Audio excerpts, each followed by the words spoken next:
साठी असं प्रथम दर्शनी लक्षात आलेलं आहे.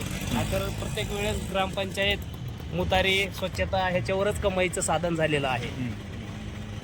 आणि सर्वसामान्य जनताचं महिलांचं लघवीचा प्रश्न हा लई मोठा आहे. ग्रामीण भागातला आठवडी बाजाराचा प्रश्न आहे.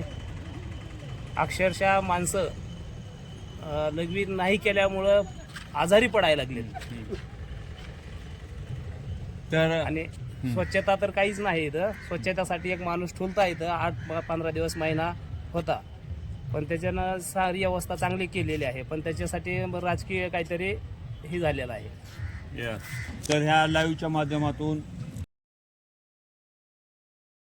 त्यांचे हाल म्हणजे एवढे बेहाल आहेत की त्याला ते हाल म्हणताच नाही. बेहालपेक्षा ती दुर्दैवी हाल आहे. तर या ठिकाणी बघा, या ठिकाणी बाजार लोक येतात, बाजारू शेतकरी लोक येतात इथे. या ठिकाणी अन्न पाणी खातात, हे करतात. तर बघा दुर्गंधी कशी आहे आणि काय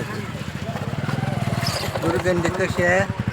आणि शौचालय आहे इथं, संडास लघवी सगळे करतात. इथं कुठली व्यवस्था नाही किंवा काय नाही किंवा काय कुठलीच काय व्यवस्था नाही. मग कसा विकास आणि कसे ग्रामपंचायत बोलायचं. ही तर महाराष्ट्रामधली एक नंबरची ग्रामपंचायत आहे. आणि मग तुम्ही तर म्हणता की बाबा इथला काहीच विकास नाही. अशा मुरुडमध्ये किती म्हणजे शौचालय आहेत नागरिकांसाठी? महाराष्ट्रामध्ये गाजलेली ग्रामपंचायत आहे, आम्हाला मान्य आहे. पण या ठिकाणी तुम्हाला सांगतो, महाराष्ट्रामध्ये जेवढी घाण आहे तेवढी आमच्या मुरुड शहरामध्ये आहे. मग त्याच्यामध्ये गाजलेली आहे का त्याचा ह्याच्यामध्ये गाजलेली आहे कशात काय माहिती नाही आपल्याला. पण त्यात तुम्हाला सांगतो, जे तुमचं आर्थिक जे धोरण जे असते त्या आर्थिक धोरणामध्ये गाजलेले आहे. पण असले गुन्हेमुळे तर एवढी वाढले की आर्थिक धोरणापेक्षा जास्त हे झालेलं आहे. किती दिवसापासून बंद आहे मुतारी? मुतारी बघा आहे ती जशी बांधली तशी ते सगळं ते बंदच आहे.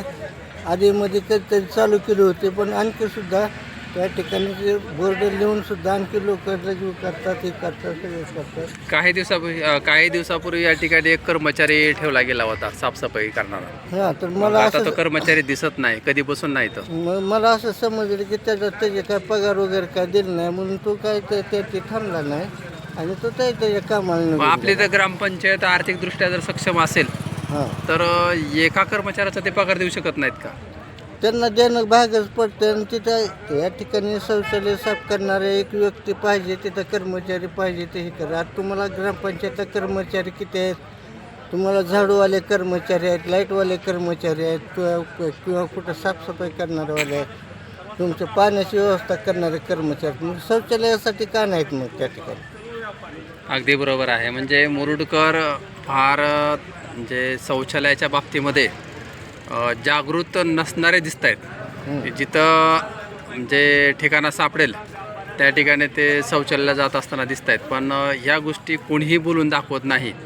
त्याचं काय कारण असू शकतं? त्याचं कारण म्हणजे काय, दबदबाव आणि दुसरं काय म्हणजे राजकीय दबाव या ठिकाणी आहे असं. ग्रामपंचायतमध्ये गेल्यानंतर ते आमच्या आम्ही बघून घेऊ, तुम्ही जावा तिकडं, आमचं काम तिकडं आहे. नाला साफ नाही, कुठं काय नाही, कुठलं काय कशाचं काय तुम्हाला. आपण हे महाराष्ट्रामधील सर्वात मोठी ग्रामपंचायत पाहतो आणि या ग्रामपंचायतीची ही जर दुरावस्था असेल तर ग्रामीण भागासारख्या ठिकाणी ज्या ग्रामपंचायत आहेत त्याचे काय हाल असतात? या ठिकाणीच भरतो आठवडी बाजार. ही आपण घाण पाहत असाल, अक्षरशः दुर्गंधी येते.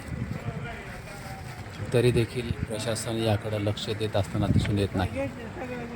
प्रशासनाला विनंती की तात्काळ इथली ही घाण उचलून टाकावी व इथले शौचालय स्वच्छ करून ते चालू करावे, जेणेकरून या ठिकाणी बाजारात येणारे व्यापारी त्यांना अडचण होणार नाही.